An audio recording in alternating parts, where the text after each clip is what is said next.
과거 유럽, 아프리카 그리고 아시아에 걸쳐서 3대 대륙을 정복한 왕이 있었습니다. 누구죠? 모르시나요? 네, 유명한 왕인데 여러분들 이름만 딱 들으면 알만한 바로 알렉산더 대왕입니다. 이 알렉산더 대왕은 전쟁 중에도 책을 계속해서 놓지 않을 만큼 그렇게 유난히 지식에 대한 욕심이 많았던 왕이다라고 그렇게 하는데요. 뭐 그도 그럴 것이 그의 스승이 누굽니까? 모르는군요. 그의 스승은 그리스 철학자 아리스토텔레스였습니다. 그러니까 당연히 지식을 좋아할 수밖에 없는 사람이었죠. 한날 이 알렉산더 대왕이 당시 그리스의 이런 전체 학자들을 모아놓고 세상의 모든 책을 정리하라 그런 명령을 했다라고 이야기합니다. 이 왕의 명령에 학자들은 몇 년에 걸쳐서 정말 방대한 분량의 지식들을 이렇게 100권의 책으로 만들었다고 하죠. 그걸 알렉산더에게 들고 갔더니 알렉산더가 이러는 겁니다. 바빠 죽겠는데 언제 그 책을 다 읽냐? 그러면서 다시 10권으로 줄여오라고 했답니다. 저도 들은 얘기예요. 그래서 10권을 정말 고민하면서 100권 책을 10권을 줄이는 거 엄청나죠. 여러분 요약과제 해보셨듯이 정말 힘든 일입니다. 그냥 10권을 줄여서 갔는데 이번에 또 뭐라 그랬을까요? 10권, 전쟁을 하는데 지금 바쁜데 10권도 어렵다. 한 권으로 줄여라. 그래서 또 열심히 압축을 해서 한 권을 줄여갔습니다. 이번엔 되겠지. 이렇게 찾아갔더니 뭐라고 할까요? 한 권도 너무 많다. 한 장으로 요약해와라. 그래서 한 장으로 요약했다고 하죠. 요약해서 들고 가서 또 탁 내밀었더니 이번엔 뭐라고 했을까요? 한 문장으로 요약해와라. 그랬다는 겁니다. 여러분 기분 나쁘죠? 열받습니다. 열심히 해서 갔더니 그래서 그런 정말 고민과 그런 논란 끝에 탄생한 한 문장, 요약한 한 문장 뭐였을까요? 모르시나요? 다 알 거라 생각하고 제가 이 이야기를 들고 왔는데 한 문장은 바로 세상에 공짜는 없다 였습니다. 이 말은 다 아시죠? 네. 대답을 좀 해주시고요. 네. 자, 세상의 지식을 압축한 게 뭐 하면 된다 이런 거면 참 좋을 텐데 약간 좀 실질적인 것 같아서 조금 약간 아쉬움이 있습니다. 달갑지 않은 그런 말인 것 같아요. 여러분 세상에 공짜가 있습니까? 없습니까? 공짜가 있습니까? 없습니다. 여러분 좀 살아보셨으면 당연히 아는 거죠. 세상에는 공짜가 없다는 것 우리가 이미 잘 느끼고 있다는 것입니다. 내가 얼마나 노력하느냐에 따라 그 결과가 나타나기 때문이죠. 그래서 사람들은 이것을 불변의 진리다 그렇게 생각하고 동의하고 있습니다. 이 말이 세상의 불변의 진리로 통한다면 성경에도 불변의 진리가 있는데 여러분 무엇일까요? 헛되고 헛되고 헛되고 헛되고 모든 것이 헛되도다. 이런 전도서 말씀이 진리일까요? 지혜는 얻는 자에게 생명나무라. 지혜를 가진 자는 복되도다. 이런 잠언 말씀이 진리일까요? 다름 아닌 오늘 이 본문에서 말하는 황금률이라고 불리는 말씀입니다. 12절인데요. 남에게 대접을 받고자 하는 대로 너희도 남을 대접하라 라는 것이죠. 여러분 이 말에 동의가 되십니까? 네, 동의가 되시는군요. 주전 3세기 로마 황제 알렉산더 세베루스가 그리스도인은 아니었지만 예수님의 이 격언에 크게 감동했다고 합니다. 그래서 이를 좋은 생활 지침으로 삼고 또 국가의 어떤 통치 이념으로 이렇게 삼았다고 이야기하죠. 뿐만 아니라 공공 건물을 비롯해서 심지어는 자신의 죽음의 그 무덤까지 무덤 벽에 금으로 이걸 새겨놨다라고 그렇게 이야기합니다. 그래서 학자들은 이것을 가리켜서 황금률이다 이렇게 불렀던 것이죠. 황금과도 같은 만고불변의 진리라는 의미에서 이런 말을 붙였다라고 이야기합니다. 예수님은 이런 황금과도 같은 진리를 그를 따르는 사람들에게 지키라고 오늘 이 본문에서 말씀하고 있습니다. 그래서 특별히 혹자들은 대인관계에 있어서 성도가 가장 염두에 두어야 할 대원칙이다라고까지 이야기를 하는 편이죠. 잠시 앞에 공짜는 없다라는 이야기로 좀 돌아가면 좋을 것 같습니다. 돌아가서 한번 생각해 봅시다. 여러분 진리에 대한 알렉산더의 주문의 학자들은 왜 하필 공짜가 없다 이 말을 진리다 이렇게 얘기를 했을까요? 왜 그랬을까요? 제가 막 추측을 해봤습니다. 추측을 해본 결과 그냥 드는 생각은 분명 이 학자들은 알렉산더를 비꼬기 위해서 이런 말을 했을 것입니다. 알렉산더의 이 명령은 어떻습니까? 이 일하는 사람을 전혀 배려하지 못한 그런 처사였다라는 것이죠. 자기 자신의 편의만을 생각하고 굉장히 이기적인 그런 행동을 했다라는 것입니다. 그래서 학자들은 진리를 아무런 노력 없이 얻으려고 하는, 공짜로 얻으려고 하는 그 알렉산더에게 그 비꼬듯이 그렇게 공짜는 없다, 세상에 공짜는 없다, 그렇게 얘기를 했던 것이죠. 황금률의 관점에서 자신이 대접한 것에 대한 합당한 대접을 받았다, 그런 것입니다. 자, 그런데 여러분, 오늘 성경이 황금률을 이야기하고 있습니다. 그런데 이 황금률에 여러분 중대한 오류가 있다는 걸 여러분 아십니까? 중대한 오류. 감이 안 오시는 눈치인데요. 어떤 오류가 있을까요, 여러분? 그것은 바로 이 황금률에 따라 행동할 때 그 행동의 주체가 나라는 것이고, 내가 그 행동의 주체이다 보니 어쩔 수 없이 생기는 이기심이 작동된다라는 것이죠. 정확히 말하면 내가 상대방에게 이렇게 행동했으니까 당연히 상대방도 나에게 같은 대접을 할 수 있어야 된다라는 것입니다. 자기의 권리를 주장하게 된다라는 것이죠. 물론 이 말씀이 잘못됐다는 것이 아니라 죄의 결과일 수 있습니다. 말씀이 잘못됐다는 것이 아니라 죄된 인간의 이 삐뚤어진 마음이 하나님의 말씀을 곡해하고 도리어 상대방에게 대가를 바라고 행동하는 것으로 이어지게 되었다라는 것이죠. 여러분, 자기 자신을 한번 돌아보십시오. 딱 5초 만에 생각날 겁니다. 아, 나도 그런 적 있지. 그렇죠? 자기 자신을 속이지 마세요. 분명히 있을 겁니다. 분명히 있을 겁니다. 우리는 상대방이 내가 했던 것과 동일한 보상을 해주지 않으면 분명 기분이 나쁩니다. 그렇죠?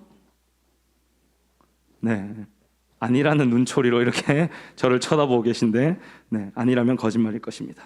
자, 결국 무엇입니까, 여러분? 우리는 우리의 이기적인 이 마음 때문에 황금률의 이 참뜻을 곡해하고 잘못 행동하고 있다라는 것입니다. 그렇다면 여러분, 예수님이 이 말씀을 하실 때 과연 무엇을 의도하고 말씀하신 걸까요?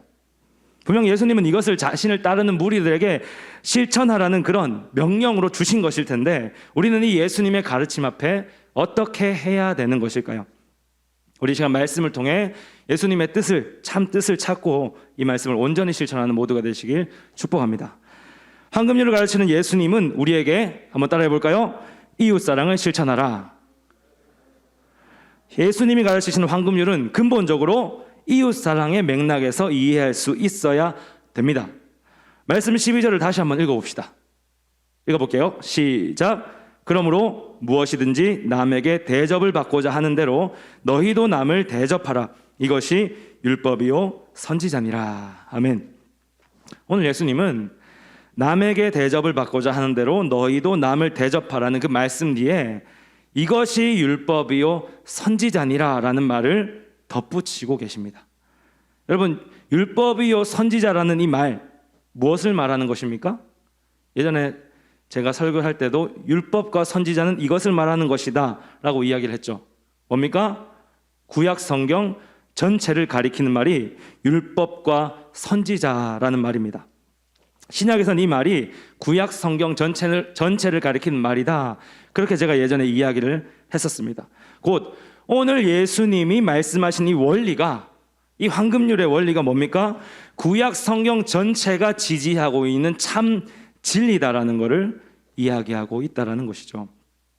이런 황금률은 레위기 19장 18절에 근거합니다. 내 이웃 사랑하기를 내 자신과 같이 사랑하라. 이 말씀 다 아시죠? 근데 이 말씀을 이제 바벨론 포로기 당시에 아람어를 쓰는 유대인들을 위해 번역된 성경이 있어요. 이게 탈굼이라는 역본인데요. 이 탈굼역에 보면은 이 레위기 19장 18절을 이렇게 번역을 합니다. 너는 내 이웃을 사랑하라. 너는 내가 싫어하는 것을 그 사람에게 행하지 말라. 어떻습니까, 여러분? 비슷하죠? 황금률의 본문과 굉장히 비슷합니다. 곧 내가 싫어하는 것은 내 이웃도 똑같이 싫어하니까 하지 말라라는 그런 말씀이 오늘 황금률과 일맥상통한다라는 것이죠. 그런데 여러분, 이게 당시에 잘 실천됐을까요? 잘 실천되지 않았죠. 당연히 제대로 실천되지 않았습니다. 예레미야서 말씀을 보면 이런 말씀이 있어요. 그들의 혀는 죽이는 화살이라 거짓을 말하며 입으로는 그 이웃에게 평화를 말하나 마음으로는 해를 꾸미는도다. 또 이런 말씀이 있습니다. 자기의 이웃을 고용하고 그의 품삯을 주지 아니하는 자에게 화 있을진저. 사람들은 이웃을 나를 위한 수단으로 여겼습니다. 그렇게 여겼지 결코 사랑하는 마음으로 그 이웃을 대하지 않았다는 것이죠. 오죽하면 하나님께서 이웃 사랑을 실천하지 못하는 자들에게 화 있을진저 그렇게 화를 선포하고 있는 것이겠습니까? 구약의 선지서를 보면 이웃의 아내를 더럽히는 행위, 속이는 행위, 해하는 행위, 이거 계속해서 등장하고 있습니다. 그것도 반복적으로 등장하고 있다는 것이죠. 신약시대는 어떨까요, 여러분? 신약시대 대표적으로 선한 사마리아인 이야기, 그 비유만 보아도 우리는 알 수 있습니다. 이스라엘 사람들은 자신의 안위만을 걱정한 나머지 그 강도 맞아 목숨이 위태로운 그 사람 어떻게 했습니까? 버리고 지나치고 그냥 갔다라는 것이죠. 모른 척 했습니다. 그러면 오늘날 여러분 어떻습니까? 오늘날도 정말 아쉽게도 역시나 이런 동일한 일들이 일어나고 있다라는 것이죠. 이들은 왜 하나님의 말씀을 제대로 실천하지 못했을까요? 그것이 다 우리의 죄 때문입니까? 죄 때문에 실천하지 못했던 걸까요? 저는 그렇게 생각합니다. 죄만 탓할 것이 아니라 우리 안에 죄를 허용한 내 탓을 해야 한다라는 것이죠.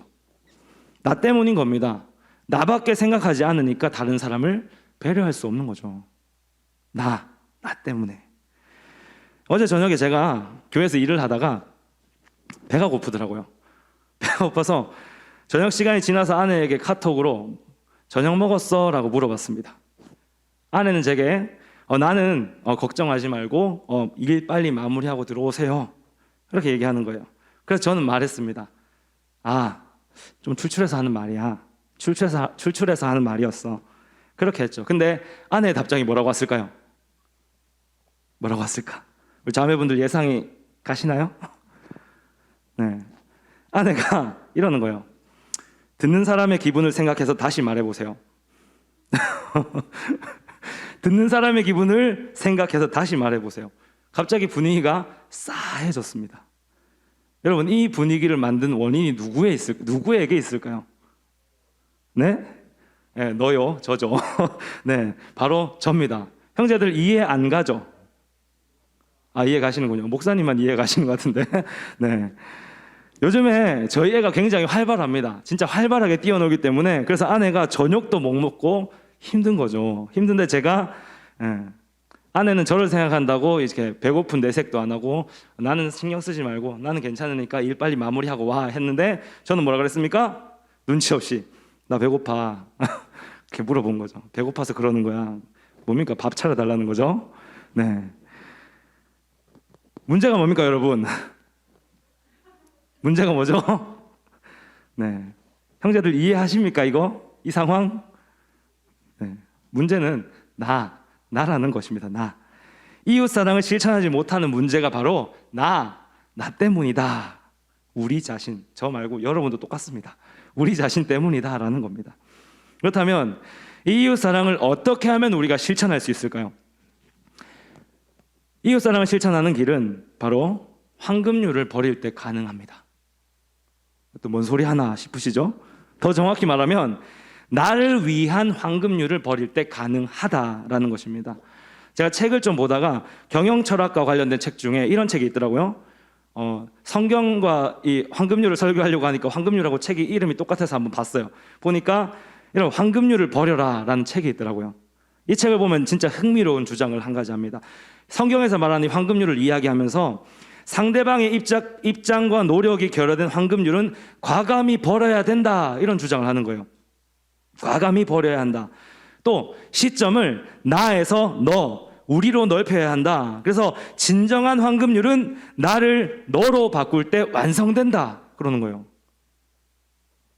네, 이 사람은 교회 안 다니는 것 같은데 이런 말을 하더라고요. 네, 참 놀라웠었습니다. 곧 뭡니까? 내 입장에서 내가 기대하는 그런 대접 말고 내가 받고자 하는, 그래서 내가 행함으로 말미암아 받고자 하는 그 기대 말고 상대방의 입장을 고려해서 상대방이 기대하는 대접을 행하라라는 말입니다. 어렵죠, 여러분? 상대방의 입장, 그러니까 공감을 하라는 거예요. 공감을 해서 내가 이 행동을 함으로 이 사람이 나에게 뭔가를 해준다, 이게 아니라 그냥 상대방이 원하는 걸 해줌으로써, 그러니까 대가 없는 이런 섬김을 할 수 있어야 된다라는 것이죠.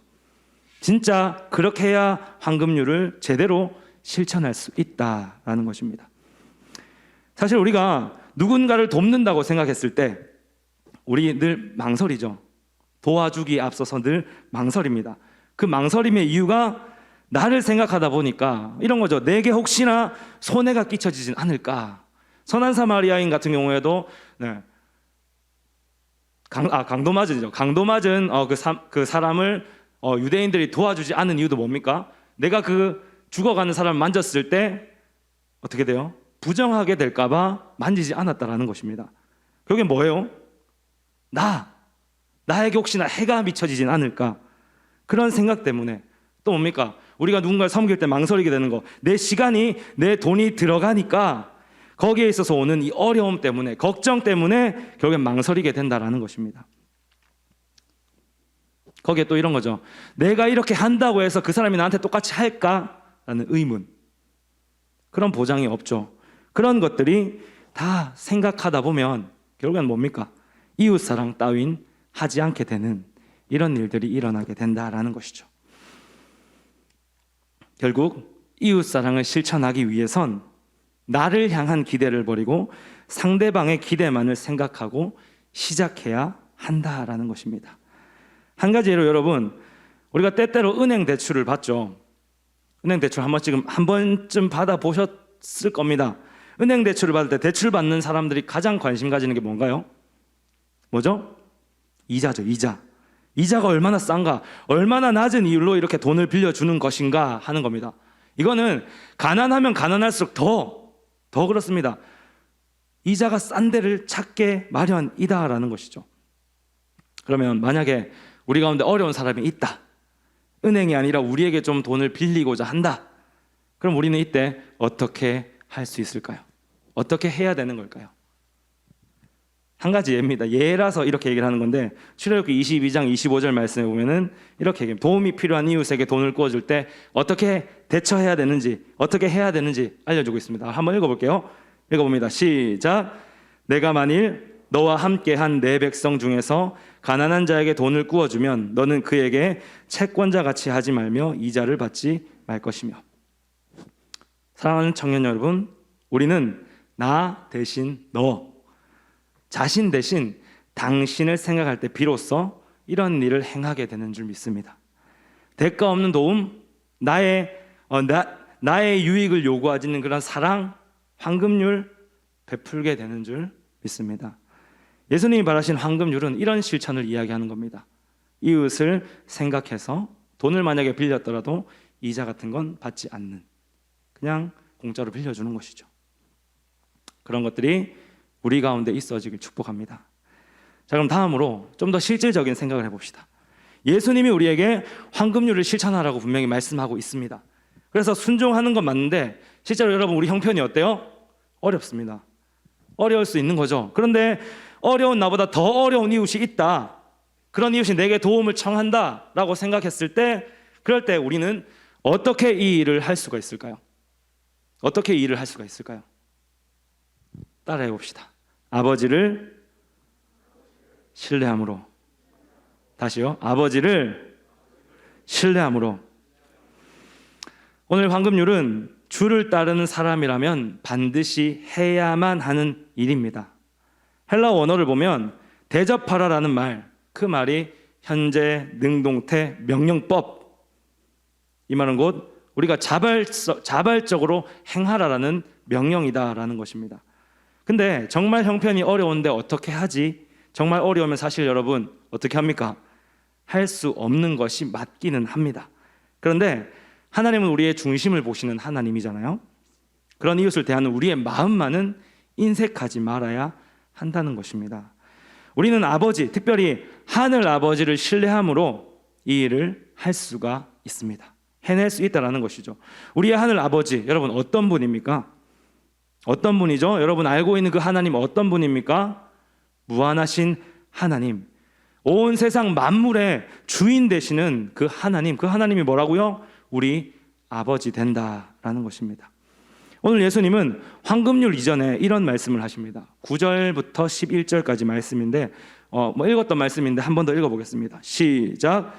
너희 중에 누가 아들이 떡을 달라고 하는데 돌을 주며 생선을 달라 하는데 뱀을 줄 사람이 있겠느냐? 너희가 악한 자라도 좋은 것으로 자식에게 줄 줄 알거든. 하물며 하늘에 계신 너희 아버지께서 구하는 자에게 좋은 것으로 주시지 않겠느냐? 아멘. 예수님은 우리 하나님이 어떤 분인지 이 땅에서 아버지, 이 땅의 아버지를 예로 들어서 설명을 합니다. 여러분, 이 땅에서 아버지라는 존재 사실 불완전합니다. 불완전한 존재입니다. 그렇지만 우리가 일반적인 가정을 생각해 봤을 때 부모님은, 특히 아버지는 어떤 존재입니까? 아버지.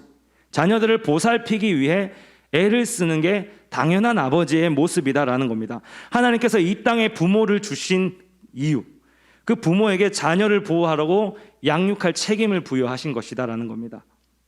만약에 이 부모가 책임을 지지 않는다, 그건 곧 하나님이 주신 일을 하지 않는 직무유기, 부모의 자격이 없는 사람들이다라는 것이죠. 자녀를 허락하신 것, 부모가 되게 하신 것, 그런 이유 때문에 허락하신 것이다라는 겁니다. 예수님의 비유처럼 아들이 떡을 달라고 하는데 돌을 준다, 그런 아버지, 생선을 달라 하는데 뱀을 준다, 그런 아버지 여러분 있을까요? 있겠습니까? 네. 있다고 생각하는 사람들이 말하고 싶은 사람들이 있는 것 같긴 한데 어쨌든 이런 아버지는 없습니다. 어디까지나 일반적인 가정에서는 결코 이럴 수 없다라는 것이죠. 지난번에 제 아이와 함께 바깥에 놀이를 하러 갔습니다. 놀이를 하려고 외출을 했는데 가만히 애가 앉아서 놀더니 제 앞에 와가지고 이렇게 눈치를 자꾸 보는 거예요. 이렇게 눈치를 보면서 이렇게 막 눈웃음을 이렇게 막 칩니다. 애가 눈웃음 되게 잘 치거든요. 눈웃음을 이렇게 막 하면서 실실 웃어요. 보통 이럴 때, 애들이 이렇게 할 때 여러분 특징을 잘 파악합니다. 어떤 사인일까요? 이런 모습을 우리에게 보여줄 때 어떤 사인입니까? 되게 저지레를 하거나 해서는 안 되는 일을 하고 있을 때 그런 표정을 짓는다는 겁니다. 안 돼라고 얘기해도 웃으면서 계속 이렇게 눈치를 살핀다라는 것이죠. 그래서 자세히 제가 살펴봤습니다. 뭔가 좀 깨림직하니까 자세히 살펴보니까 입에 뭔가 오물오물 하고 있는 거예요. 오물오물 하고 있는데 뭐였을까요? 네, 바닥에서 돌을 주워서 오물오물 하고 있는 겁니다. 여러분, 돌 먹으면 어떻게 됩니까? 먹어보셨나요? 네, 돌 먹으면 바로 수술해야 됩니다. 자칫 잘못하면 생명을 잃을 수도 있다라는 것이죠. 뉴스에 보면은 유아 사망 기사가 이렇게 많이 나오는데 종종 나오는 기사가 바로 이런 기사입니다. 가정에서 건전지를 삼켰다, 그래서 사망에 이르는. 놀다가 돌을 삼켰다, 그래서 사망에 이르는. 물론 다른 사고도 정말 많지만 이런 사고도 굉장히 많다라는 거예요. 그래서 제가 깜짝 놀랐죠. 깜짝 놀라서 뭐 했습니까? 입을 딱 잡고는 손가락 집어넣어가지고 빠르게 이렇게 돌을 빼냈습니다. 좀 강제적으로. 그리고는 안 돼라고 그렇게 단호하게 얘기를 했던 것이죠. 근데 이런 것처럼 애가 돌 먹고 있는데 돌 먹으라 이렇게 하는 사람 없잖아요. 당연히 없다라는 것입니다. 떡, 물고기, 예수님이 비유한 이 떡, 물고기는 생명을 살리는 것입니다. 반면에 돌, 뱀, 이것은 사망에 이르게 하는 것이죠. 생명을 해치는 것입니다. 아버지가 되었는데 자신의 생명을 보존하고 유지하려고 하지, 자식의 생명을 보존하고 유지하려고 하지, 그 자식이 죽게 내버려 두는 경우는 결코 없다라는 것이죠. 심지어 예수님 말 악한 자도 그렇답니다. 악한 자도 마찬가지라는 것이죠. 제가 좀 재밌게 봤던 드라마 중에 그 탤런트 김명민이 주연한 그 로스쿨이라는 드라마가 있습니다. 여러분 보셨죠? 한번 보세요. 되게 재밌어요. 한번 보시고, 예, 홍보하는 건 아니지만 거기를 보면 그 악한 아버지가 있어요. 악한 아버지가 있는데 이 악한 아버지가 계속해서 나쁜 일을 하게 됩니다. 나쁜 일을 저지르게 돼요. 근데 그 나쁜 일을 저지른 이유가 뭐였을까요? 자식을 보호하기 위해서 나쁜 일을 계속해서 했다라는 것입니다. 자식에게 어려움이 닥치지 않도록 자신은 좀 쓰레기처럼 그렇게 되어질지언정 좋은 것을 주려고 했다라는 것이죠. 이처럼 악한 사람도 자식에게 좋은 것을 줄 줄 아는 것입니다. 해가 되는 것은 주지 않는다라는 것이죠. 그렇다면 불완전한 이 땅의 아버지들도 이렇게 행하는데, 자식에게 좋은 것을 줄 줄 아는데 하물며 완전하시고 능력 많으신 그 하나님이 자식에게 그렇게 하겠습니까? 당연히 아버지는 자식에게 좋은 것을 주시려고 한다라는 겁니다. 특별히 예수님은 이 하늘 아버지께서 구하는 자에게 좋은 것으로 주실 것이라 그렇게 말씀하고 있습니다. 구하는 자에게 좋은 것을 주실 것이라. 여러분, 이런 아버지를 굳게 믿으시기 바랍니다. 우리가 이런 하나님을 신뢰한다면 황금률을 실천하라는 이 명령 앞에 우리의 형편이 비록 어려울지라도 능히 실천하게 되는 줄 믿습니다. 아멘이십니까? 그렇다면 한 걸음 더 나아가 봅시다. 우리가 이런 하나님을 신뢰한다면 황금률을 실천하는 예수님의 명령 앞에 어떤 마음으로 임할 수 있어야 될까요? 어떤 마음으로 임할 수 있어야 될까? 마지막으로 따라해 봅시다. 걱정 말고 설레어라. 오늘 설교 제목과도 같은 맥락입니다. 황금률의 실천, 특별히 너를 위한 황금률을 말하는 겁니다. 너를 위한 황금률의 실천은 사실 굉장히 어렵습니다. 너무나 어렵습니다. 아무런 대가를 바라지 않고 하는 행동은 너무 어렵다는 것이죠. 여러분, 그냥이라는 말이 있죠. 이 그냥이라는 말이 정말 참 쉬운 듯 하면서도 굉장히 어렵다는 걸 여러분 아시죠? 아시기 바랍니다. 그냥이라는 게 진짜 어려운 겁니다. 잘해주고 그냥 이렇게 넘어가는 것 어렵다라는 것이죠. 그럼에도 우리는 이 어려움 가운데에서 어떤 마음으로 임해야 할까? 우리는 분명 걱정보다는 설레는 마음을 가질 수 있어야 한다라는 것이죠. 왜 그럴까요? 왜 우리는 그런 어려움 앞에 걱정 아니라 설렘을 가지고 다가갈 수 있어야 될까? 우리 함께 마지막으로 7절 8절 말씀을 읽어봅시다. 7절 8절 말씀 읽어봅니다. 시작. 구하라 그리하면 너희에게 주실 것이요 찾으라 그리하면 찾아낼 것이요 문을 두드리라 그리하면 열릴 것이니 구하는 이마다 받을 것이요 찾는 이는 찾아낼 것이요 두드리는 이에게는 열릴 것이니라. 아멘. 예수님은 지금 기도에 대한 이야기를 하고 있는 겁니다. 아버지께 구하면 주실 것이다. 찾으면 찾아낼 것이다. 문을 두드리면 열리게 할 것이다. 그런데 이 기도에는 한 가지 특징적인 것이 있습니다. 7절을 보시면은 구하라 할 때는 현재형 동사, 현재 내가 구하라는 겁니다. 그리고 주실 것이라는 말씀을 할 때는 미래형 동사, 앞으로 주실 것이다. 그걸 얘기하는 거죠. 역시 찾으면 찾아낼 것이다. 문을 두드리면 열릴 것이다. 같은 맥락으로 이야기하고 있습니다. 그런데 8절을 보면 좀 달라요. 8절을 보면 가르라는 말이 있는데 이게 지금 숨겨져서 우리 성경에는 표시가 안 됐습니다. 근데 왜냐하면이라는 말이 있는데 그 왜냐하면이라는 말 이후에 나오는 그 말을 찾아보면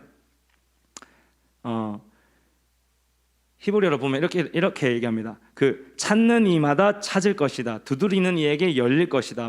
구하는 이는 받을 것이다. 8절에서 말하는 이 말은 현재형 동사다라는 것이죠. 이 말이 무슨 말인가 그러면 너희가 구하고 찾고 두드리는 기도가 미래에 응답될 것을 말하는 게 아니다라는 겁니다. 현재 응답하실 것이다. 하실 것이다가 아니죠. 현재 내가 응답하겠다. 그런 말씀을 하고 있다라는 것입니다. 곧 너희를 돌보시는 하나님이 구하는 이마다 주실 것이요 찾는 이마다 찾게 하실 것이요 두드리는 이에게는 열리게 하실 것인데 그 주시고 찾고 기도하는 것들의 응답이 미래가 아니라 현재 이루어진다. 그 얘기를 지금 하고 있다라는 것입니다. 이 말을 들어 여러분, 우리는 굉장한 힘이 날 수밖에 없는 것이죠. 그러므로 우리가 이웃 사랑을 할 때 설렐 수 있는 이유가 무엇이겠습니까? 아버지께 우리의 부족한 것들을 두고 필요를 구하면 우리 아버지는 언제나 우리 아버지는 우리를 언제나 돌보시는 분이니까 곧장 채워주시기 때문에 우리는 실천할 수 있다. 설렘으로 할 수 있다라는 겁니다. 우리가 이런 하나님을 믿는다면 말이죠, 정말 신뢰한다면 말이죠, 우리는 이웃사랑에 결코 인색하지 않을 수 있다라는 겁니다. 내가 형편이 어렵더라도, 내가 나의 형편이 어렵지만 타인을 도왔을 때에는, 그리고 나서 내가 하나님께 구했을 때에는 뭐라고요? 하나님이 바로 채워주신다. 그런 약속을 지금 하고 있다라는 겁니다. 그림을 하나 볼까요? 네, 어떤 중학생이었던 것 같아요. 한 학생이 이렇게 마니또를 하면서 느낀 점을 이렇게 시로, 네, 재밌는 시입니다. 시로 이렇게 지었습니다. 제목은 선물이라는 것이죠. 제가 읽어드리겠습니다. 마니또에게 선물을 주었더니 뿌듯함을 선물 받았다. 따뜻하죠? 마니또에게 선물을 받았더니 행복함도 같이 선물 받았다.